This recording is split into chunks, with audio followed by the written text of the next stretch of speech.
Thank you for coming to episode number 3 of Espresso with Omar Podcast. I am your host, Omar, and today my hope is to give you an espresso shot of motivation and encouragement for your day.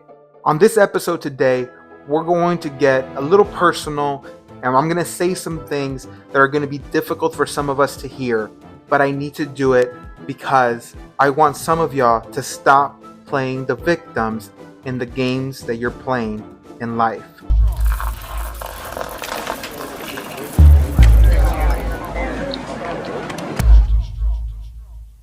To set the foundation for today's topic, because it's a very difficult one, and I don't want to be misconstrued in any way, and I don't want anyone to take my words as there is no such thing as a real victim, or there's no such thing as someone being victimized. I want to set the foundation by identifying life as a series of games.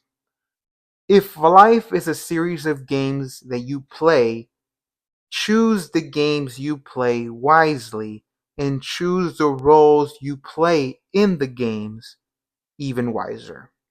I have a 5-year-old son. His name is River. He is the most precious human being I have ever had the honor and the privilege to be in the same space with. He is kind, he's loving, he is caring, he is transparent. He is everything good about the human spirit. He holds that within his 5-year-old self. An example of this purity that I can put forward here is I have a young daughter that's 1 year old, and he's a big brother. He is a way better big brother than I ever was. And if my sister is watching this, I'm sorry. I know I made a lot of mistakes. I don't remember half of them. But he is a way better big brother than I was. And one of the ways that I've been able to discover that is he will be playing with his sister, and maybe his sister will take away his toy, break one of his toys. Maybe he made a beautiful piece of art at school that he's bringing home to show to his parents. And we look away for a few minutes and we look back. It's ripped up, it's torn apart by his younger sister, and he gets frustrated and he gets so mad. And I walk up to him and I go, "Hey, bud, do you want to return her? We can just take her back to where we got her from and just return her, and things could go back to when it was just you, me, and mama. What do you think? Should we give her back?" The disgust on this human's face due to my words, and his response of, "Dad, that's my sister.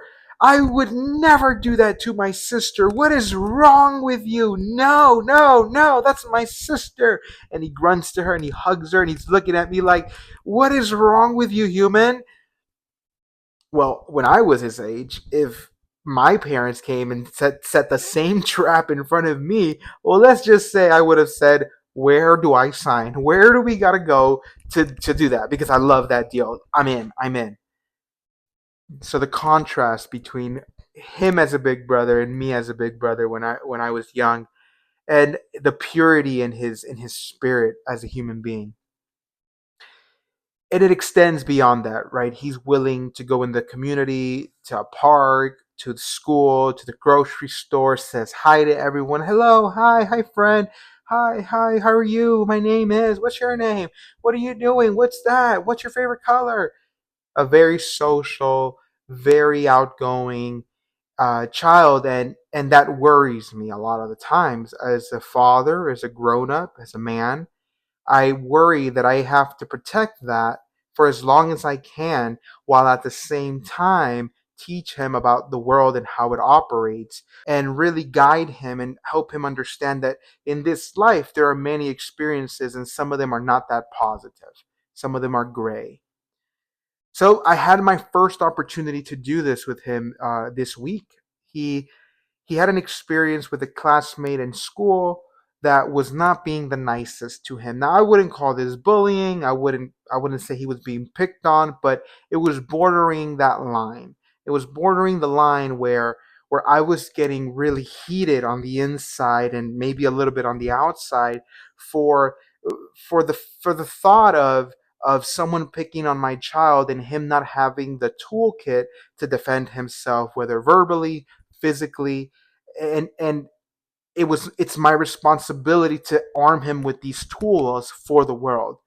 So I had to have conversations with my wife and bypass my desire to just go, well, I know jujitsu. I'm about to teach you how to put some kid in a rear naked choke and let's go. I had to bypass that to teach him some real life skills here.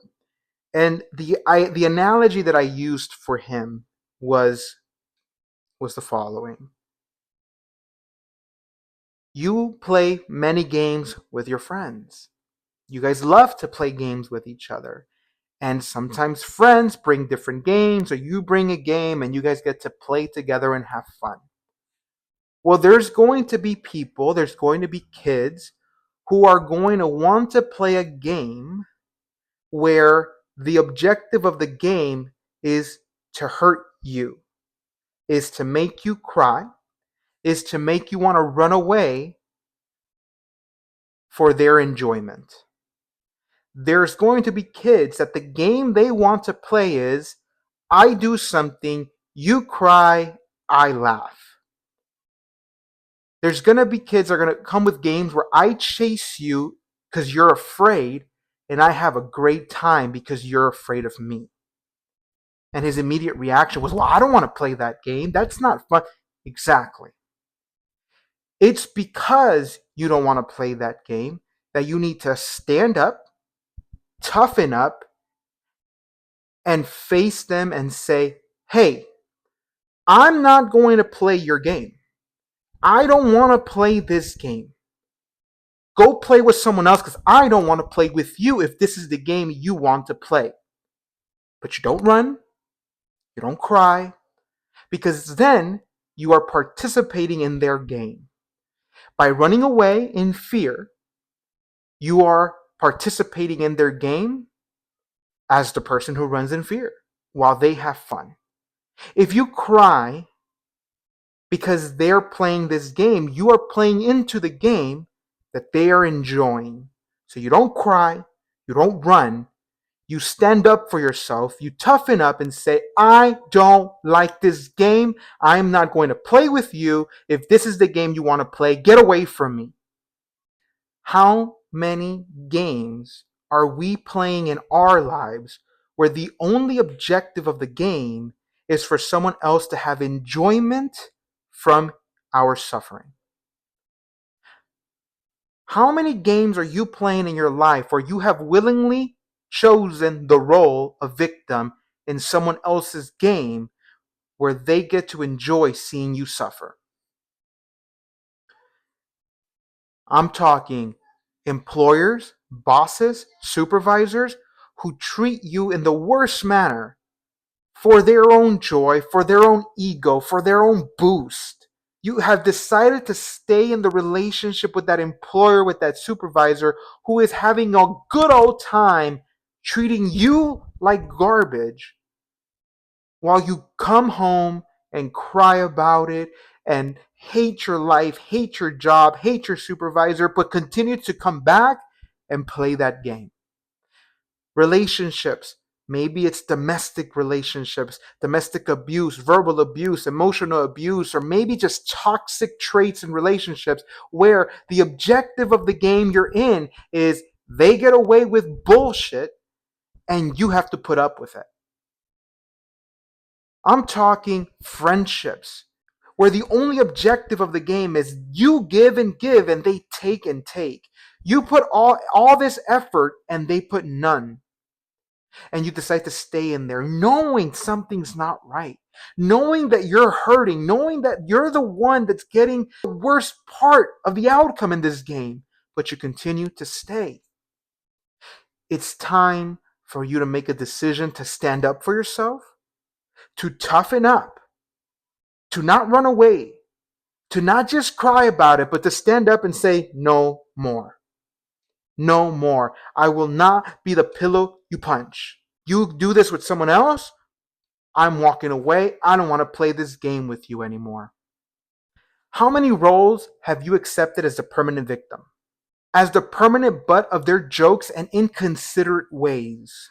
So many times we stay in these relationships, we stay in these games because we over rationalize them and excuse the relationship and the negativity towards ourselves because we say things like, well, I'm just a nice person.